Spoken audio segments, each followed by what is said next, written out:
প্রশাসন আমাদেরকে অসহযোগিতা করেছে। আমরা দেখি জাতীয় নির্বাচন থেকে শুরু করে একটা ইউপি নির্বাচনের পর্যন্ত কারচুপির মহোৎসব। এখন একটা নির্বাচন নয়, বরং জাতীয় থেকে স্থানীয় সব নির্বাচনই তাদের তথ্য মতে মাগুরার নির্বাচনের চেয়েও আরো অনেক বেশি খারাপ হয়। সুতরাং তত্ত্বাবধায়ক সরকার ব্যবস্থা 96 সালে যতটা দরকার ছিল তার চেয়ে এখন দরকার কয়েক গুণ বেশি।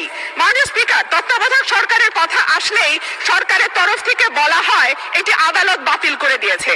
আমি বিনয়ের সাথে বলি যে নির্বাচনকালীন নির্দলীয় তত্ত্বাবধায়ক সরকার সুপ্রিম কোর্ট যে বাতিল করে দিয়েছে বলে যেটা বলা হয় সেটা আসলে সঠিক নয়।